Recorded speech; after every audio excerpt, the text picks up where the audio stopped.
সম্মানিত দর্শকবৃন্দ, আজকে আরেকটা নতুন ভিডিও নিয়ে চলে আসলাম আপনাদের মাঝে। সেটা হচ্ছে কি, আমরা বিভিন্ন সময় বিভিন্ন ধরনের ভিডিও নিয়ে আসি আমরা। তো যাই হোক, আজকে আমার যে ভিডিওটা সেটা হচ্ছে কি, আমরা সকলেই কিন্তু দেখতে পাচ্ছি যে আসলে আমরা কোন জায়গাতে আছি। এই জায়গা থেকে দেখা গেছে যে আমরা অনেক কৃষক আছি কি, আমরা সবজি চাষ করি বা বিভিন্ন প্রকারের যে আবাদ ফসল করি। এই আবাদ ফসলের ভিতরে আমরা কিন্তু এই কলা চাষ কিন্তু অনেকেই করছে, কিন্তু দেখা গেছে শুরু আসলে দেখেন, আমরা যে এই কলা চাষ করি, যেমন ধরেন আমরা যে কলাটা দেখাচ্ছি, এই কলা কিন্তু আসলে আমরা যে পর্যাপ্ত পরিমাণে যে খাবারগুলো লাগে সেগুলোই কিন্তু আমরা ব্যবহার করছি।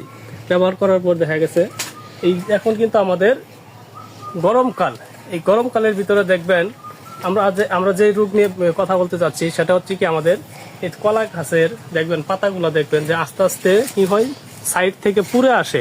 ঠিক আছে, এই সাইড থেকে যে পুড়ে আসে, এটা আসলে আমাদের কি রোগ, এটা কিন্তু আমরা আসলে জানি কি যে পাতা পুড়তেছে, কিন্তু আসলে এটা পাতা পুরা রোগ না। এটা হচ্ছে কি, আমাদের বাসায় সিগাটুগা। এই সিগাটুগা রোগটা যদি আমাদের ধরে, তাহলে দেখা গেছে আমাদের যে সাইড থেকে যে পাতাটা পুড়তেছে, আস্তে আস্তে দেখবেন এটা কি হবে, চিরল চিরল হবে। মানে কি, তেঁতুল গাছের পাতার যেরকম চিরল চিরল থাকে, এরকম দেখবেন আস্তে আস্তে চিরল চিরল হবে। কিন্তু আসলে এটি কিন্তু আমাদের একটা ক্ষতির লক্ষণ। যদি ক্ষতি কিভাবে, এই পাতাটা যদি সুস্থ না থাকে, তাহলে কিন্তু আমাদের গাছ খাবার সংগ্রহ করতে পারবে না।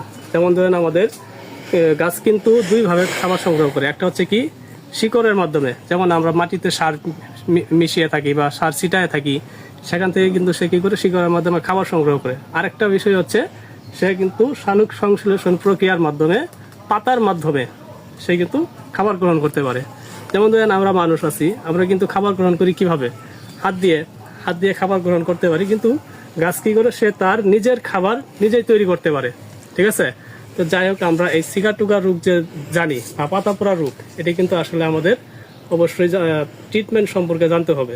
তার সমস্যা কিন্তু আমরা জানলাম, এটার সমস্যা হচ্ছে কি, সমস্যার সমাধান। যেমন ধরেন আমরা, তো চলেন আমরা আপনাদেরকে আবার একটা জিনিস দেখাই। দেখেন, আমরা কিন্তু এই সিগাটুগা রোগ সম্পর্কে কথা বলছিলাম। এই সিগাটুগার জন্য আমাদের সিনজেন্টার সমাধান হচ্ছে ফিলিয়া, অর্থাৎ ফিলিয়া, ক্যালিবার এবং ক্রুজার। যেমন ধরেন আমরা সাথে সকলে তো বিট প্যাকও চিনি নাকি, এই বিট প্যাকও আমরা ব্যবহার করতে পারবো।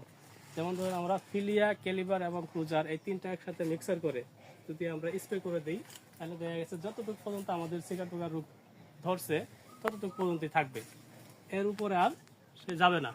তো যাই হোক, আমরা